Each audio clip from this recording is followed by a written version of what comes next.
ಈ ರೀತಿಯಾಗಿ ಹೀರೆಕಾಯಿ ಪಲ್ಯ ಮಾಡಿ ನೋಡ್ರಿ, ಮಸ್ತ್ ಇರ್ತೈತಿ. 2 ಚಪಾತಿ ತಿನ್ನೋ ಜಾಗನ್ಯಾಗ 3 ಚಪಾತಿ ತಿಂತಾರು, ಬೇಡ ತಿಂತಾರು. ಅಷ್ಟು ಟೇಸ್ಟಿಯಾಗಿರ್ತೈತಿ ಹೀರೆಕಾಯಿ ಪಲ್ಯ. ನಮ್ಮ ಉತ್ತರ ಕರ್ನಾಟಕ ಸೈಡ್ದ ಹೀರೆಕಾಯಿ ಪಲ್ಯ ಯಾವ ರೀತಿ ಮಾಡೋದನ್ನದ ನೋಡೋಣ ಬರ್ರಿ.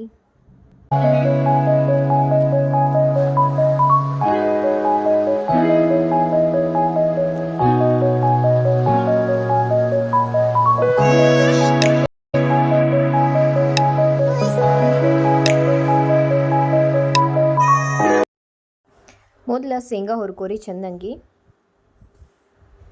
ಚಂದ ಕೆಂಪು ಬರೋಂಗ ಹುಡ್ಕೋಬೇಕು. ಅದನ್ನು ತೆಗೆದಿಟ್ಕೊಂಡ ಕೊಬ್ಬರಿ, ಎಳ್ಳ, ಜೀರಿಗೆ ಮತ್ತು ಸ್ವಲ್ಪ ಕೊತ್ತಂಬರಿ ಕಾಳು ಹಾಕಿ ಎಳ್ಳ ಚಟ್ಪಟ್ ಅನ್ಬೇಕು ನೋಡ್ರಿ, ಅಲ್ಲಿವರೆಗೂ ಚೆನ್ನಾಗಿ ಹುರ್ಕೋರಿ.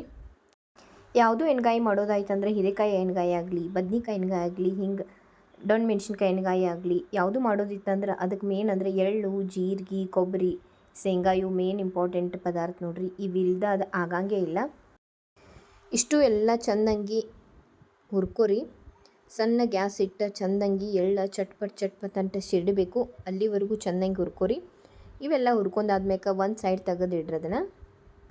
ನೀವು ಏನು ಮಸಾಲೆ ಹಾಕ್ರಿ, ಏನು ಹಾಕ್ರಿ, ಆದರೆ ಮೊದಲಿನಂಗೆ ಟೇಸ್ಟ್ ಅಂತೂ ಈಗ ಒಟ್ಟ ಬರೋಂಗಿಲ್ಲ. ಮೊದಲಿನ ನಮ್ಮ ಅಜ್ಜಿ ನಮ್ಮ ಅವ್ವ ಅದು ಮಾಡ್ತಿರು, ಇಷ್ಟು ಟೇಸ್ಟ್ ಬರೋದಲ್ಲ.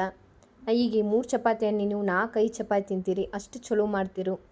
ಆದರೆ ಈಗಂತೂ ಆ ಟೇಸ್ಟ್ ನಾವು ಮರ್ತು ಹೋಗೇನು. ನಾ ಎಷ್ಟು ಟ್ರೈ ಮಾಡ್ರೂ ಟೇಸ್ಟೇ ಬರೋಂಗಿಲ್ಲ. ನಡೀರಿ, ಇನ್ನು ಚೆನ್ನಾಗಿ ಎಲ್ಲ ಹುರ್ಕೊಂಡು ತೆಗೆದಿಟ್ಕೊರಿ. ಅದಾದ್ಮೇಲೆ 1 ಚಮಚೆ ಎಣ್ಣೆ ಹಾಕ್ರಿ. ಅದಕ್ಕೆ ಹೆಚ್ಚಿದ್ದ 1 ಉಳ್ಳಾಗಡ್ಡಿ, 1-2 ಹೆಸರು ಬೆಳ್ಳುಳ್ಳಿ ಮತ್ತು ಒಣ ಮೆಣಸಿನ್ಕಾಯಿ ಹಾಕ್ರಿ. ಮತ್ತು ಚೆನ್ನಾಗಿ ಕೆಂಪು ಬಣ್ಣ ಬರೋ ಹಂಗೆ ಹುರ್ಕೋರದನ್ನು.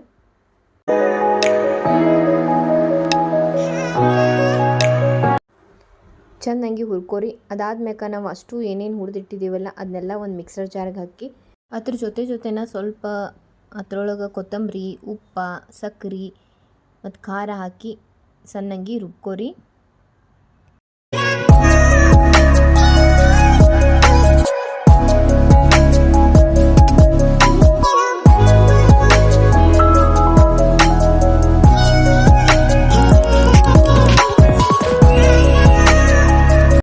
ಮಾಡಿ ಇಟ್ಕೊಂಡಿದ್ದ ಮಸಾಲೆಯನ್ನು ಒಂದು ಸೈಡ್ ತೆಗೆದಿಡ್ರಿ.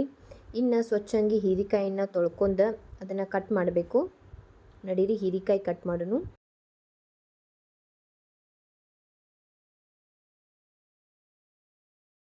ಚಂದಂಗಿ ಹಿಂಗೆ ಕಟ್ ಮಾಡ್ಕೊರಿ.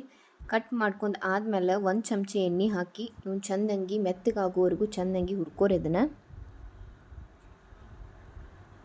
ಸ್ವಲ್ಪ ಮ್ಯಾಗಿಂದೆಲ್ಲ ಸ್ಮೂತ್ ಆಗಬೇಕು, ಮೆತ್ತಗಾಗಬೇಕು, ಆ ರೀತಿ ಹುರ್ಕೋರಿ. ಇನ್ನು ಹುರ್ಕೊಂಡ ಒಂದು ಸೈಡ್ ಪ್ಲೇಟ್ನಾಗ ತೆಗೆದಿಟ್ಕೊರಿ. ಸ್ವಲ್ಪ ಆರಬೇಕದ. ಆರಿದ್ಮೇಲೆ ನಾವು ಮಾಡಿಟ್ಟಿದ್ದೇನು ಮಸಾಲೆ ಐತೆ ನೋಡ್ರಿ, ಅದ್ರೊಳಗೆ ಚಂದಂಗಿ ತುಂಬ್ರದನ್ನು. ಒಬ್ಬರು ತುಂಬಂಗಿಲ್ಲ, ಡೈರೆಕ್ಟ್ ಅದ್ರೊಳಗೆ ಹಾಕಿ ಒಗ್ಗರ್ಣೆ ಕೊಡ್ತಾರೆ. ಬಟ್ ಚಂದಂಗಿ ತುಂಬಿರಂದ್ರೆ ಚಲೋ ಆಗ್ತೈತಿ. ಇನ್ನು ಒಂದು ಪ್ಯಾನ್ ಒಳಗೆ 2 ಸ್ಪೂನ್ ಎಣ್ಣೆ ಹಾಕ್ರಿ. ನಿಮ್ಗೆ ಎಕ್ಸ್ಟ್ರಾ ಬೇಕಾದರೂ ಎಣ್ಣೆ ಹಾಕೋಬೋದು. ನಾ 2 ಸ್ಪೂನ್ ಎಣ್ಣೆ ಹಾಕಿದ್ದೀನಿ. ಇನ್ನು ಅದಕ್ಕೆ ಒಗ್ಗರ್ಣೆ ಕೊಡಬೇಕು. ಒಗ್ಗರ್ಣಿಗೆ ಸಾಸ್ವೆ, ಜೀರಿಗೆ, ಹಿಂಗ, ಕರಿಬೇವು, ಬೆಳ್ಳುಳ್ಳಿ ಹಾಕಿ ಒಗ್ಗರ್ಣೆ ಕೊಡ್ರಿ. ನಮ್ಮ ಹಿರಿಯರು ಹೇಳ್ತಿರಂತ ಹಿಂಗೆ ಹಾಕಿರೋನು ಮಂಗಾನು ಅಡುಗೆ ಮಾಡ್ತೈತಂತ. ಹಂಗೆ ನೋಡ್ರಿ, ಹಿಂಗದ ಟೇಸ್ಟ್, ರುಚಿ, ವಾಸ ಅಷ್ಟು ಚಂದ ಇರ್ತೈತಿ.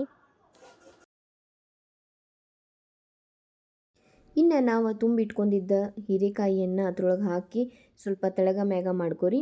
ಸ್ವಲ್ಪ ಥರದ ಕಲರ್ ಚೇಂಜ್ ಆದ್ಮೇಲೆ ಅದ್ರೊಳಗೆ ಸ್ವಲ್ಪ ಉಪ್ಪು, ಖಾರ ಬೇಕಾದ್ರೆ ನಿಮ್ಮ ಟೇಸ್ಟ್ಗೆ ಹೆಂಗೆ ಬೇಕು ಹಂಗೆ ಹಾಕ್ಕೋರಿ.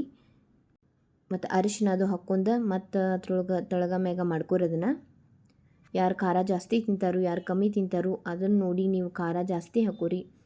ಉಪ್ಪು ಬೇಕಾದ್ರೆ ಉಪ್ಪು ಜಾಸ್ತಿ ಹಾಕೋರಿ. ನಿಮ್ಮ ಟೇಸ್ಟ್ ಅನುಗುಣವಾಗಿ ಮಾಡ್ಕೋರಿ.